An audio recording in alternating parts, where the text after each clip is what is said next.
This is your Pain Game podcast, where we talk about the game of living in and with chronic pain and trauma, getting to the heart of how to heal.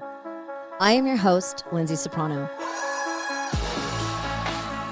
On this show, I plan on discussing with doctors, chronic pain patients, holistic practitioners, loved ones, and anybody that is interested in having their voice heard in the chronic pain and trauma world that we live in.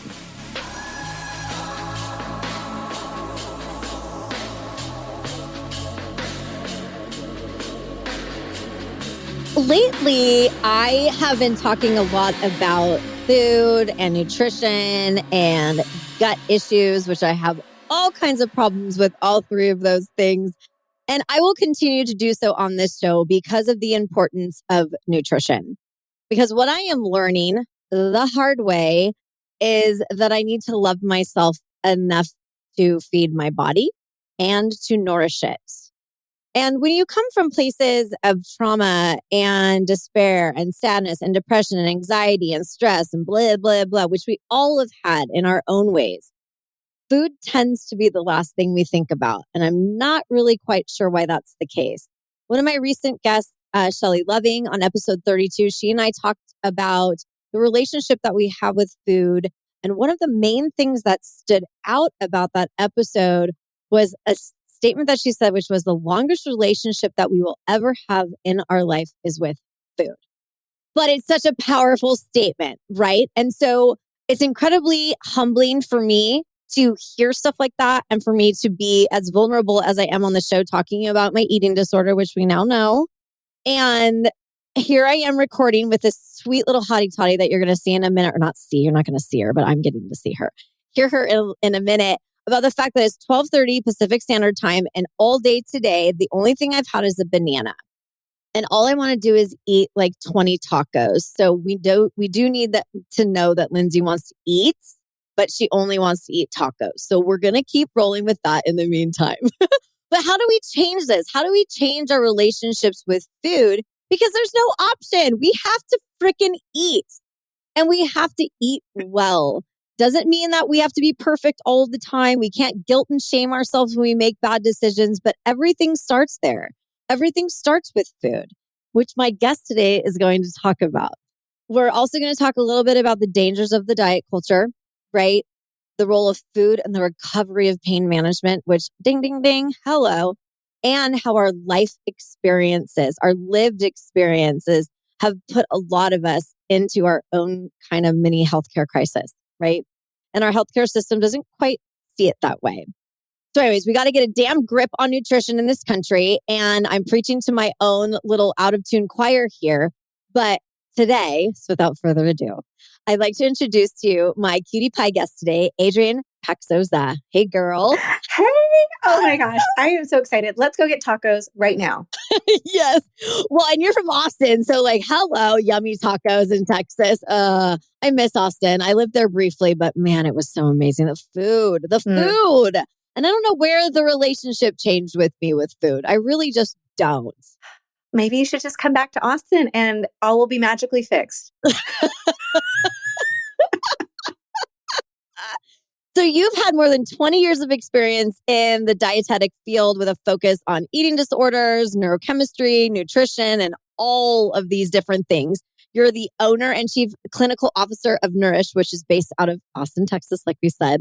And what she's done is pretty freaking incredible. So I'd like to start with that, with how you started your company. I know it wasn't the same name when you started it, how you got to that point, and then let's take it from there.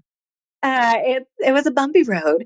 But like you said, I'm a dietitian and I absolutely love food. It's so cool. It's magical. It's tasty. And everybody has a relationship with it. And it could be a good, bad, right, wrong, who knows? But we all have a relationship with it. And so was a dietitian working in a hospital, ho-hum, boring, mop, mop, mop. And I love to volunteer. And I was in the local dietetic community. And somebody's like, oh, the eating disorder treatment center here in Austin needs help. And so I was like, oh, I'll raise my hand. No clue what I was doing. And I fell in love. I was like, oh, these are my humans. I get it. Oh my gosh. I this is my home. And went and got lots of help and support and more education, specialized in eating disorders. And one of the things that is just so important to me is accessibility to care is when we are in a mental health state, we might not really value us as a human. And so asking somebody to pay out of pocket hundreds of dollars a week when you're like, yeah, but I don't like myself and I don't like food. So no. Right. So being able to accept insurance was so important to me. And so that's something that I wanted to make sure as I started a private practice of accepting insurance, specializing in eating disorders and weight inclusive care is really at the forefront. And, fast forward 17 years, had a large group practice of 12 dietitians and got approached by a technology company. And they're like, yes, you guys are doing something really cool. We want to partner. So this past year, we partnered with a technology company and we're able to take this weight inclusive care where we are truly meeting patients where they are, taking insurance to a national company. And as of today, when this is recording, we've got 75 dietitians. We're in 35 different states and we've got plans to continue to grow. I love that so much because the healthcare industry, like I talked about briefly in the opening, it's like, I'm so frustrated, especially in the chronic pain world, right? Like we spend so much money to feel better. And one of the things that we choose to not spend money on is food. Mm-hmm. And I'm not sure why, because we're quick to be like, oh, sure, put a spinal cord stimulator in my effing spine, but no way, I'm not going to eat an apple. Like, it makes no freaking, it makes no sense. And I know a lot of it is speaking from a pain person, somebody that has pain in her life. I know that food drops to the bottom of the list because I'm always nauseous.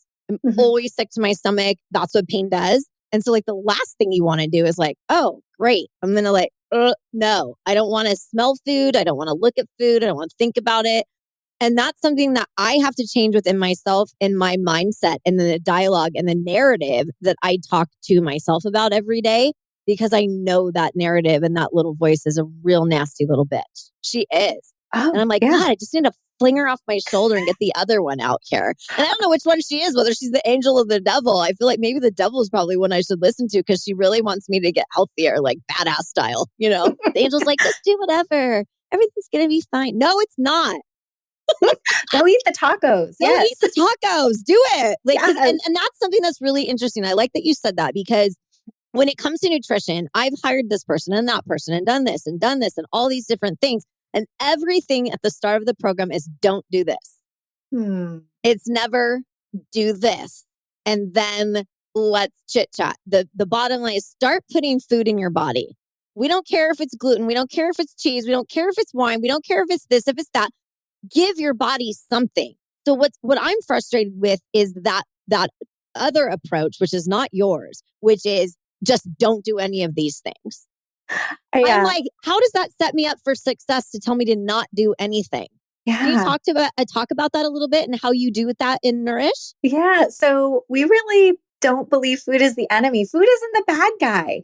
And we want to find a way to help somebody build that better relationship with food in their body, because living in this diet culture, there are so many things that you've been told that are bad for this, and this is going to create that, and da da da da da. Food's not the enemy. And so the other puzzle piece is you. You are a magical little individual, and how you react to things is going to be different than the next person. And so to give blanket statements is banana pants. Like, that doesn't make sense. Banana pants. Wow. Wow. I love you. So we need to really figure out like what is actually important to you, your body, your relationship with food. And we got to start somewhere. So let's start with like eating yummy food. If you love it, cool beans. Let's figure this out. Yeah. Yeah. And I know, and a lot of it, especially from a pain perspective, a lot of the people that you work with in nutrition for, not you, this is the royal you, that a lot of these people are like, well, you've got to eliminate inflammation and this, that, and the other with your food. I understand that. But if you're telling me to not eat anything that I like, guess what I'm doing? I'm not eating anything then. And I'm not going to drink smoothies for every freaking meal because I'm going to barf if I drink one more smoothie. I hate it. Yeah. I hate it. And that just makes me have the worst relationship with food, right? Oh, big time. And you know what causes more inflammation? Not eating. Solid point. Yeah. Jesus. So I would rather we already are inflamed. Cool. So let's actually heal the body and enjoy food, and we'll figure it out as we go. And who knows, your body may love gluten and might not have a reaction to it. You might have a reaction to marshmallows. Who knows? But if we're not eating anything, we don't know. Yeah, we don't know. And, I've done all of the tests. I've done the Dutch test, the pee on this paper, the poopy test, all of these silly things that I've done. I've learned a lot about what my intolerances are and this, that, and the other. Well, I think everybody's fairly intolerant to cheese, but I'm telling you, if I can just have a little bit of cheese and a little bit of corn in a taco, I'm very happy. I'll eat it for every meal. Eat it for every meal. And isn't your happiness a part of who you are? Great. I'd rather if cheese and corn make you happy, oh my gosh, awesome. Let's figure out other things. I mean, cheese makes everybody happy. Cheese makes everybody happy. I mean, if you don't know that it makes you happy, then you are not allowed to be my friend or on the show ever.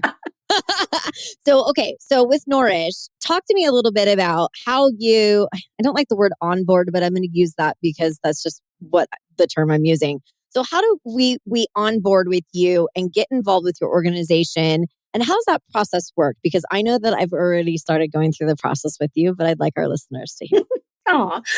So when you go to our website, nourish.com, there's a little orange button that says get started, and you click it and you just go through what actually is going on. And so there's a whole bunch of different boxes you can click, from diabetes, heart disease, eating disorder, emotional eating, weight concerns, whatever. You can check all of them. There's an other button you can check and tell us even more. And so from there, then it says, what state do you live in? Because we want to make sure that we have a provider license in your state. And then we say, what insurance are you using, if you'd like to use insurance? And then we'll see if we're able to see you, if the state we're in, and we accept your insurance. And then if we do, it kind of gives you some confetti, yay, you're going to see one of our dietitians. And then from there, it will pull up 3 to 4 of our dietitians that actually specialize in all of the things that you checked, and pull up their calendar.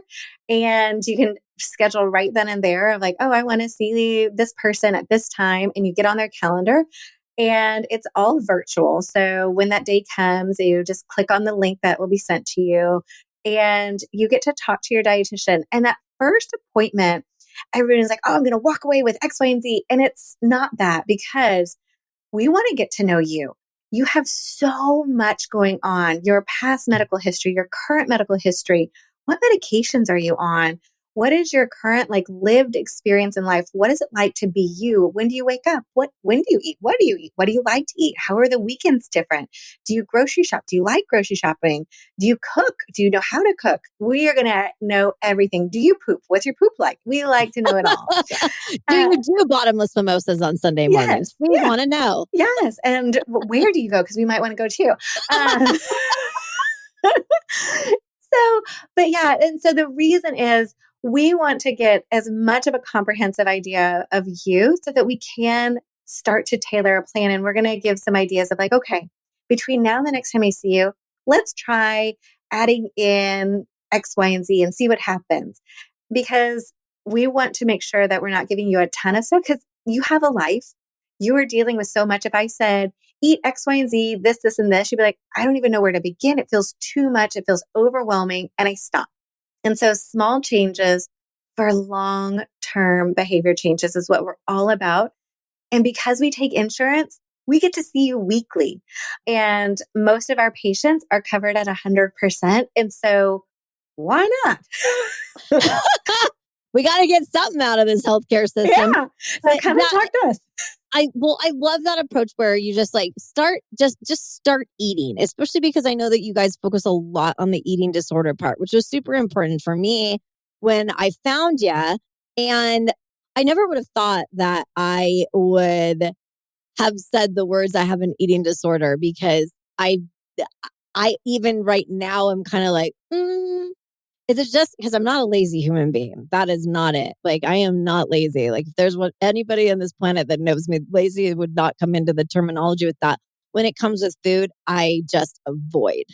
Mm-hmm. And I'm not sure when that happened, but when it comes to actually being open and honest about an eating disorder, like you and I talked about in our meet and greet, I'm not anorexic. I'm not bulimic. I'm not what you would think of an eating disorder. So can you talk a little bit in regards to eating disorders within pain management and what you've seen? Because I know that you've had some good results with that, because I know that a lot of the people that listen to this show are in chronic pain or have a loved one that are in that place. And food is a gnarly problem for them. Yeah. Oh, 100%. So, like you said, when you think of the word eating disorder, everybody has an image of somebody, a female, and Always that a is, female. yeah, always a female, and just very emaciated looking, and that's what they think of an eating disorder. We wouldn't think of somebody that's in a larger body or an immobile body as having an eating disorder because it's not stereotypical.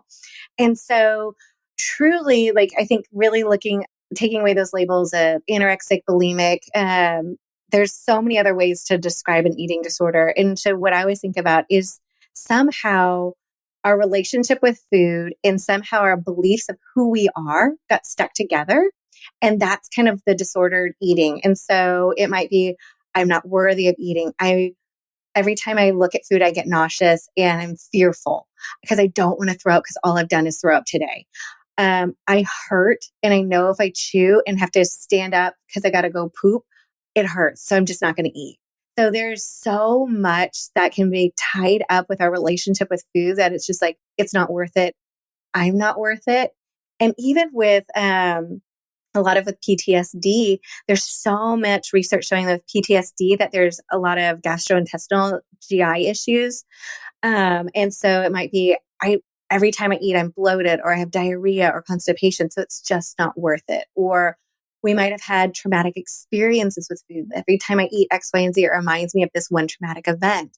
So food can be traumatic and bring up emotions. And so then we might avoid it. So like your person had said that was on your podcast earlier, food is the first relationship you have. And like any other substance, you can live your life without alcohol. You live your life without drugs. You cannot live your life without food. So you have to engage with food 4 to 6 times a day, hopefully. And that sounds exhausting. I'm like 1 to 2. Can we start with Yeah, 1 to 2? yeah. And so I think that's the other piece is that all of the like thoughts around food. And so, yeah, it's tumultuous, but that's the fun part about working with a crazy dietitian is we get to explore that together and like, okay, if we're going to work on like one time of eating a day, cool, let's figure it out. That's okay. Yeah. This where we are.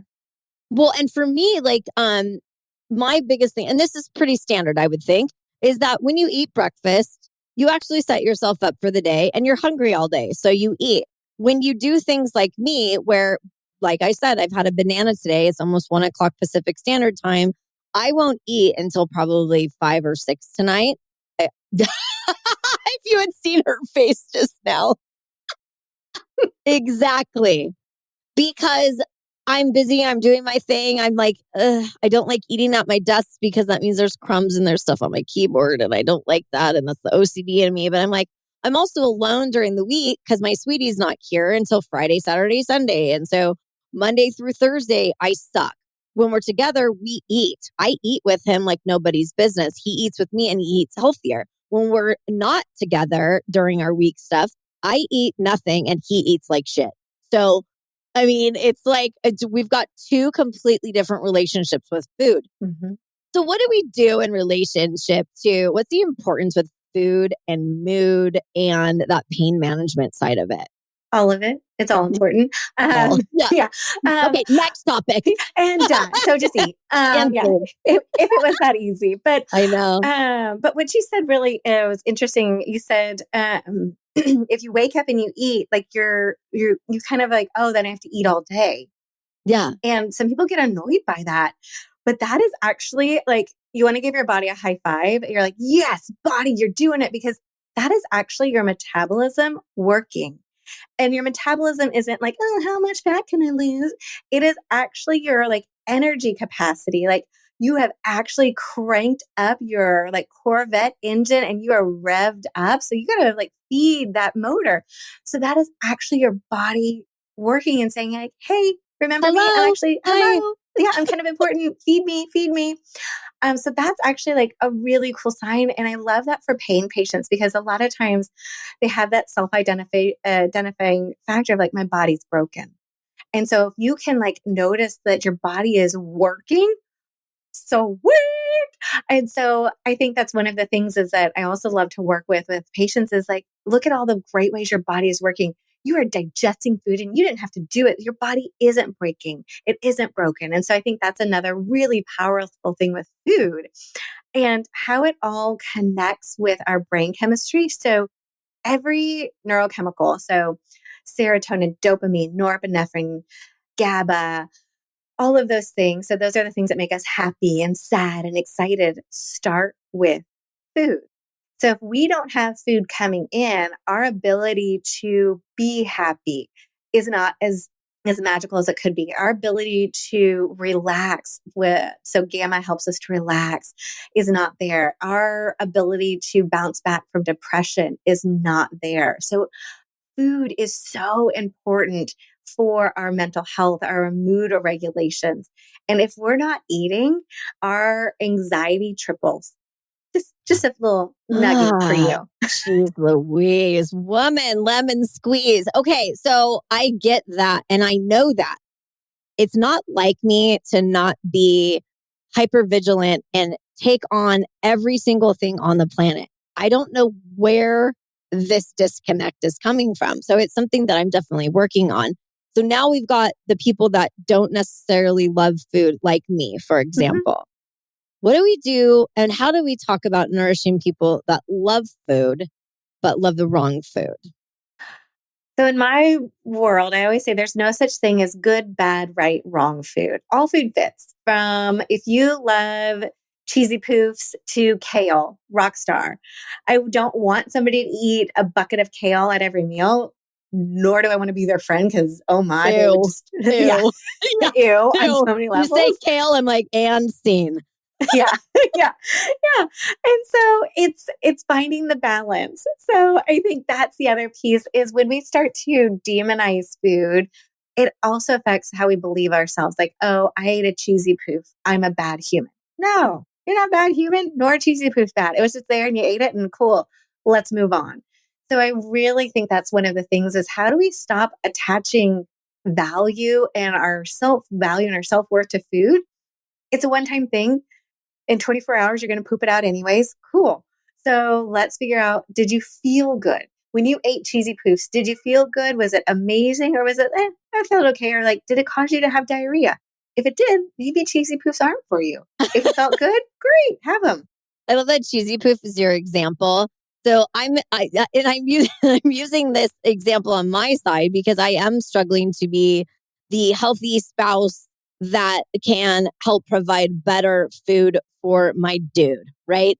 And with that, like I do, as you were talking, I'm like, damn it, I kind of shame him a little bit about his food intake because the stuff that he eats is all processed gross shit from Costco, like burritos. And I like look at the ingredients and it's like a 5-page novel of what's in it. And I'm like, are you good with like maybe a tuna, like whole caught tuna and some apples? Like, Yeah. is that okay? Like, so how do we get through that as a spouse or as a partner in crime or however, how do we help each other support bad food choices because my food choices are bad because I don't choose food and his food choices are bad because he chooses a lot of fatty, fried, throw it in the microwave bologna from Costco instead of like cooking up something good. Yeah. How do we do that as couples and as family members and as loved ones and what have you? How can we help each other? I know. And you're like, I don't know, Lyndsay, this is a big pick. This is a big question. I think the first and foremost is leading with grace. Like, because it is a relationship. Like he's choosing those foods probably for certain reasons, like you said, childhood, growing up, convenience. You're not there making the delicious things for him. 100% convenience for him. Yeah. And so it's one of those let's have grace. And like, okay, I get it. I get why you're doing the things because I'm not making you the magical things. And what can we do together? And let's problem solve together on how this will work. And if you love to cook, maybe we could cook together, meal prep, and Yeah. what feels doable and what feels not doable. So I think it's one of those, how do I find a place of grace and not, this is awful. And it's going to look different for every couple, family, and also looking at it, is it worth it? I have to share this funny story. So I was married before, and the person I was with had stepkids, and I was just like, okay, I want them to have really nourishing food when they're with me. And so all the things. And so I was like, oh, took them to the grocery store, and I love the grocery stores that were there, and it was exciting. And they wanted these Go-Gurts. And I was like, how about we make our own yogurts and put them in the things and freeze them and da da da. And full out meltdown in the middle of the grocery store. I Kids am are melting screaming. down for them. And so I was like, cool, this isn't worth it. Like, and so looking at like, if Go-Gurt is going to make this one instance better, but we're going to have a balanced, nourished dinner. Cool. I'm cool with that. I don't have to have a meltdown in the grocery store over Go-Gurt. I'm dying with like, no, guys, let's just make our own yogurt and go home. What do you like? Are you making your own butter as well? Do you have a churn on your porch in Texas? Yeah. Needless to say, it Do didn't I really find work you out. in the Amish community? Yeah. Yeah. Needless to say, that didn't work out. It was Go-Gurt. Yeah. Well, I have two twins that are they're my god kids, but I consider them my own to a certain extent. And they've got very different nutritional issues with them, not because they've got allergies or anything, but they both just are like, we don't like that and I don't like that. So it's like, okay, so we're having 4 meals tonight then, right? So you deal with the family dynamic when it comes to food, where we're all super busy, we're all working, we're all stressed, we're all this, we're all we're all the things. And then it's like, okay, great. So now I got to come home from work, or I work from home and I'm still here working. What are we doing? What are we doing to help our families? Because my God, with all of the different allergies and all of these different things, we've got to be able to like, can we all sit down and eat the same damn meal so mom doesn't lose her mind? Like, what do we do for our families in our time when we're running so hard and so crazy? And we do just have to grab the Go-Gurt, Yeah. you know? And I think it's one of those, give yourself grace, like this, okay, like this is where I am. This is my season of life. This is the season we're in right now, and give yourself grace. You're not a bad mom. You're not a bad parent to eat Go-Gurt. And then I always say, like, maybe we need some help. So you're so stuck in it to kind of asking for help. Like, how do you manage a peanut allergy, a gluten intolerance, and a busy life and create a meal together? And it might be hard to do. And that's what dietitians, like, we know how to do those. We have those magical powers.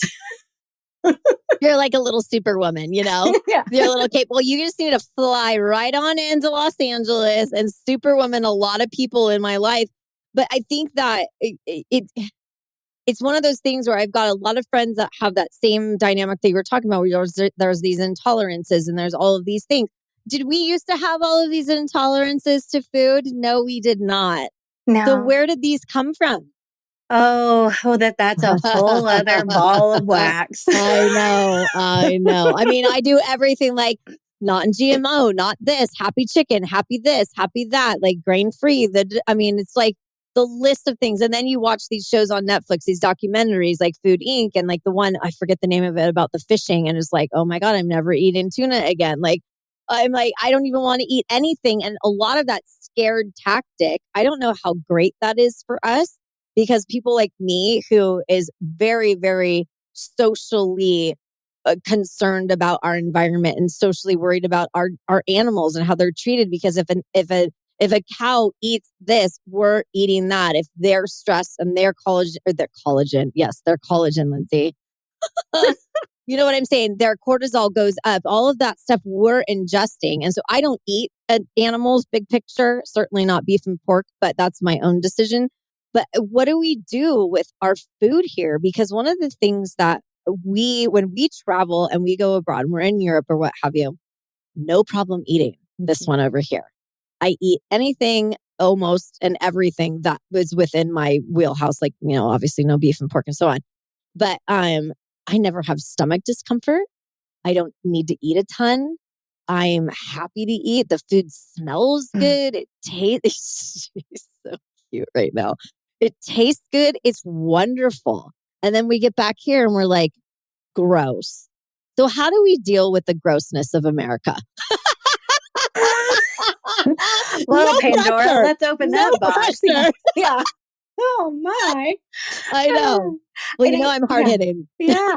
I think first and foremost, what I always tell people is this is a very personal choice. And again, it can get very good, bad, right, wrong. If I'm eating X, Y, and Z, I'm a bad person. And food is personal. It is a personal choice. If you want to eat conventionally grown food, if you want to eat all organic, that is personal. And so I never want to shame somebody with their socioeconomical status, where they are. I really want somebody to know that you can still be okay no matter where you're eating. We're just going to be more mindful of washing or cooking preparations. And so I don't want to feel that, again, that you're stuck because of financial constraints or beliefs. And so I think that is kind of where I want somebody to always feel safe around food, and that you're not doing your body harm because you might not be able to afford it. And so then from there, like, let's be creative. There are so many, what are they? CSA, community agricultural boxes that you can get. So every community has these boxes that are called CSA boxes that you can get produce from that is locally grown in your areas. There's ugly produce that grocery stores won't buy that will be usually thrown away. And there's lots of companies out now that are sourcing that you can buy. They're not pretty, but they're super nutrient rich. Yeah, they're bruised or they didn't sell in that week or whatever in the market. Yeah, that's cool. Yeah. And so even eating in season, like, okay, we're coming into spring, all of these great things that are coming into spring. What should we actually be nourishing our body in different seasons? What's in season? Heading up your local farmers market. There's so many great local farmers markets, and this idea of access to nutrient rich foods, they're there. We just have to maybe go a little bit outside of our comfort zone, going to a farmer's market as opposed to a grocery store. Or a freezer. Yeah. Yeah. Exactly. But I think the hardest part is, okay, I get a rutabaga home. What the hell do you do with a rutabaga? I don't know. Yeah. And so that's the other piece, is why I think a lot of times we get stuck in these convenience cycles, is we don't know how to cook a rutabaga or make it taste good or any of that. So then I bought a rutabaga and then I throw it out in a couple of weeks because it's moldy. So that's one of the things that we as dietitians love to do, is like, great, you got a bucket of rutabagas. Here's 20 million recipes that we're going to try with a rutabaga. Let's try one together between now and the next time we see you. Did you like it? Or if you got kohlrabi or all of these random vegetables that are in season that you don't know what to do with. Yeah, and I think that's great. And I love the farmer's market idea. And I used to do that all of the time with my ex-husband. My ex-husband and I were actually more out and about doing foodie kind of things. And then I was diagnosed with my CRPS. And so that kind of just went to the wayside, because everything's been pain management, pain management, pain management. And little did we know that food was part of that. And it sounds so, I don't like even saying these words because I consider myself to be a pretty bright little lady. But the fact that I have not considered food to be the absolute medicine that I need over all of these other little things that doctors have been throwing at me, which, as you and I talked about on Meet and Greet, in many of my episodes, I talk about how the fact that I just ditched all the doctors. I'm like, bite me. Yeah. Been real. I need to bite something else, and it's not you anymore. It's tacos. It is tacos. It's biting tacos. That's it. And I'm like, oh, okay. They're like, well, you can make tacos with, a different kind of shell and not corn because you have this with corn. I'm just like, oh my God. The complication part of food is, I think, where a lot of us have lost it. Mm-hmm. But I'm trying to navigate and help other people navigate in my life, and listeners on this show, is how can we change that relationship with the food that we know we need? We all know it. Mm-hmm. We all know it. We all know that we need to run through, if I hear one more parent go, oh yeah, I just ran through McDonald's. I'm like, oh my God, please don't give your child this food. But are we saying give it to them anyway versus not feed them? I mean, probably. But like you talked about with socioeconomics, one of my friends, he always bitches and complains about feeding his children healthy because organic food is too expensive. And then, of course, he smokes cigarettes and drinks all kinds of booze and goes out everywhere. So I'm like, I'm not really sure how that works out. But that is a dialogue because a lot of people are like, forget it. We're just going to go to McDonald's because this is what our budget gives us because eating healthy is too expensive. What do you say about that in regards to it being too expensive? So there's so many great resources out there on how to cook and put it all together. And the hard thing is it's work. It's a little bit extra work. It is harder to make the time and plan. And so that's what we do a lot in our sessions is, okay, what do you have coming up this week? When are you going to go to the grocery store? What do you actually get at the grocery store? When are you going to cook? And so it's actually really looking at life skill management. Nobody teaches us anymore how to go to the grocery store, how No. to plan out a menu for the week. When you go to the grocery store, how many apples do you need for the week? How many apples do you need for you and your family or whatever? So we don't really have that planning skill when it comes to nutrition. We can plan budgets and work stuff, but nutrition, it's not there. And so that's one of the things we really focus on is how do you do all this and make time? We have 168 hours in a week. And so when is our meal planning hour? When is our prep time? And so it's not as hard as you think. Yeah, and we have no problem binging Billions on Hulu. Not a problem. We're happy to sit there for 5 hours or 7 hours binging our favorite show. We're like, meal prep, I don't have any time for that. What the hell's wrong with you? I can't do that. I'm just going to go to McDonald's. Like, it's so backwards. And that's one of the things that I am taking from my European travels and stuff and really trying to apply a lot of the way that they broach food and the way that they talk about food and the way that they love food. Not that there aren't people here in America. We've got our chefs, but a lot of them are unfortunately all TV chefs, right?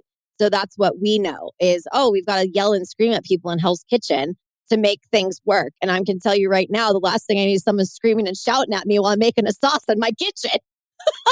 That does not make me want to eat food. It's the complete opposite. So changing that culture a little bit and getting more of a mindset that this is so important and isn't a screaming sauce situation in your kitchen with your husband or your partner in crime. We have to spend that time to set aside, okay, instead of watching Netflix, in fact, we can still have it playing in the background. Not a problem. We can just do reruns, whatever. Let's sit together and go, okay, we've got this. Like you said, we've got this, and this these days. We know that we're going out to dinner because we've got a company meeting or we've got this with a client or we have this, but or girls' night.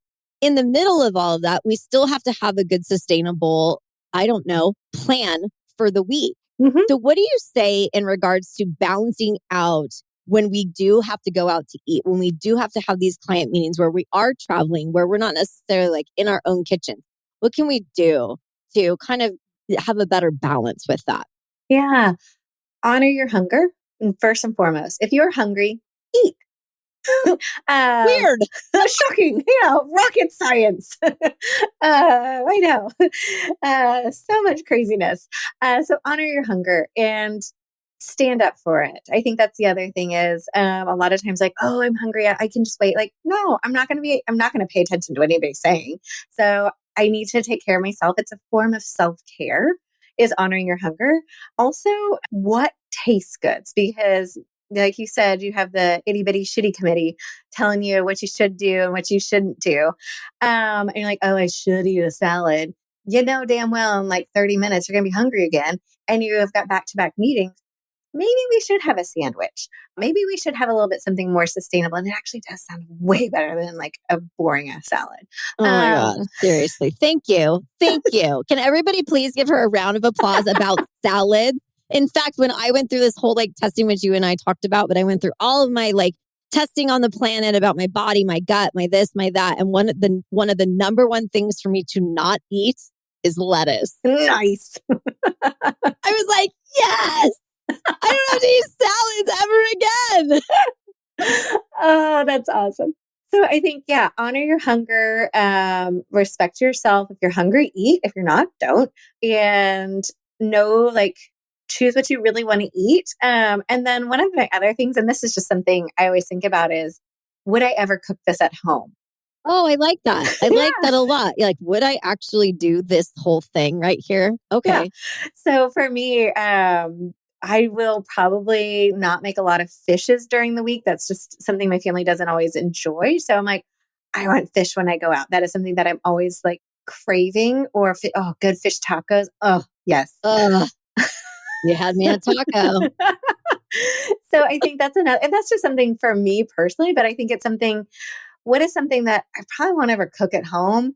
And it's just going to be so wonderful. Or, man, I want to learn how to make this so I can cook it at home.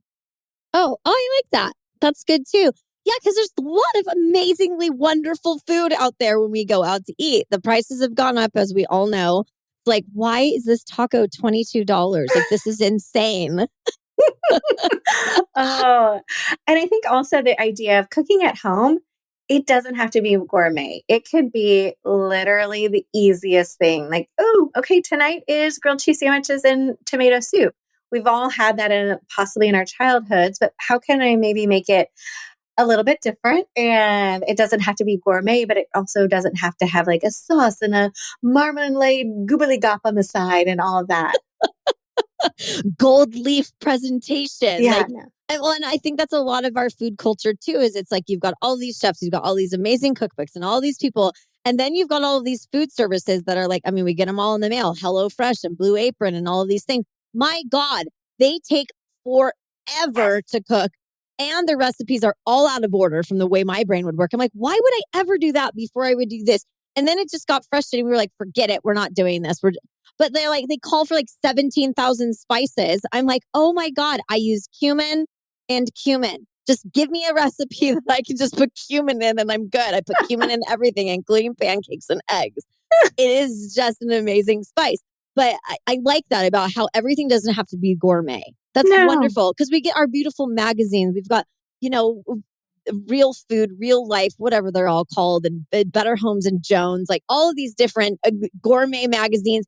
And they make everything so frustratingly hard Mhm. that we all are just like, forget it. We're going to Del Taco. Yeah, yeah. Oh, yeah. Food can just be super simple, and it doesn't have to be a magazine. Have the Pinterest fails. Oh my gosh, yeah. Oh, exactly. So simplicity is really important. But I like everything that you've talked about talking about it and talking about our food with our spouse, with our partners, with our kids, with what do you guys want to eat? Like, really, what are you interested in? Can we talk about this as a group? Yeah. Is there any tips that you have in relation to partnerships in the kitchen on how they can help each other out? Like, is there somebody that has the role in the family? Like, you're in charge of this part, but you're in charge of this. Like, I know in my parents, my mom cooks, my dad cleans. Like, that's it. If Mm. she asks him something while she's cooking, like, you're in charge of this, make sure that's 400 degrees in the oven right now. Like, she bosses him around a little bit in that regard. But do you have any tips in regards to that? I'm just Oh yeah, curious. yeah. Division of responsibilities. So there's a Ellen Sattler. She's a pediatric. Worked with like kids on food feeding, and that's you can even use it for kiddos of like division of responsibilities. Who's in charge of the shopping? Who's in charge of the meal planning? And who's in charge of taking the garbage out? And all of those things, and giving some of those to your little humans, to spouses, to partners, all of that. So everybody has a role in nourishing the family is so important. One, there's tons of research that shows when kids are part of that process, they actually will eat the food. And so it's so important to have your hands in it somewhere. And so I think having an honest conversation, what do you really enjoy doing? And it might be none of it. And then what do you actually despise doing? Like my husband says he gets violently ill if he goes to the grocery store. I'm like, cool. I'll take that with a grain of salt. I was like, you did this before we were married. You didn't die when you went to the grocery store, but I love you. All right. Uh, All right, honey. so I love the grocery store, the joys of being a dietitian. I'm like, oh my God, let's see what's new at the grocery store. And so I love going to the grocery store. I will not do Instacart or any of the drop offs. Like, I want to go in and like touch the stuff.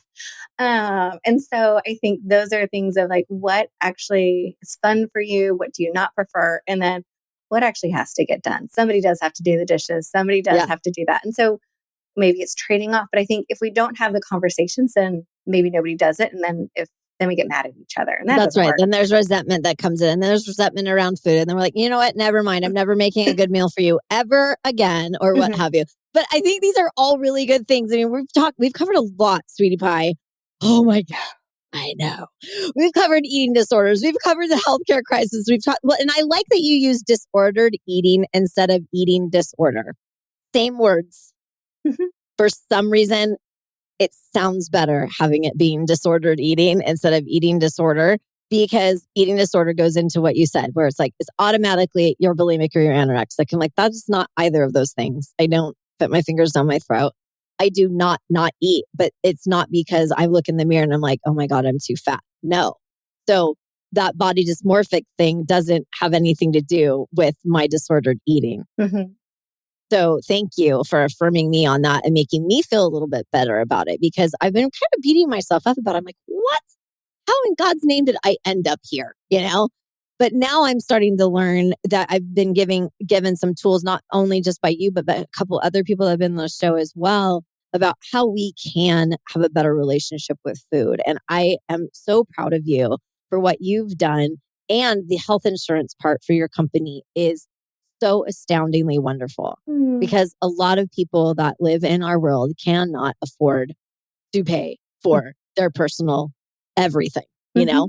And so thank you for that on behalf of everybody on this planet, or at least here in the United States of America. We're moving to Italy, so I don't know what to say. But we covered food and pain management and diet culture and food and mood. I mean, they're all so intricately connected with each other, and we just don't give it enough power and enough energy. So I don't know about you guys, but I'm feeling a little bit nourished here with this episode tonight. But did you mean it? That was so good. That was amazing. I just pulled it out. It just came out. Do you have anything that you'd like else outside of all of the wonderful things that you said in regards to leave our listeners with? No, just honor yourself, honor your body. And we're here to make that journey of peace with food in your body if you ever need any help or support. I love it. And where can we find you? Just use nourish.com. We're there. Come find us. That's super simple. And she's awesome on social and she's a badass. I'll put everything in show notes like I always do. And we'll be socializing her and all of her wonderfulness. Thank you so much for being here with me today, my darling. It's just been like such a heart, you know. Oh, it's been an honor. Thank you. Oh, thank you. And thank you for the work that you're doing, because clearly there's a lot of us that need it. You are exclusively invited to share this nourished, food-loving, VIP pain journey together. Let's get to the heart of how to heal with you by my side. Please follow the Pain Game podcast wherever you digest your podcast content. We will be there. Visit us at thepaingamepodcast.com and follow us on all the socials. Thanks for listening, my little VIPs. Catch you on the other side.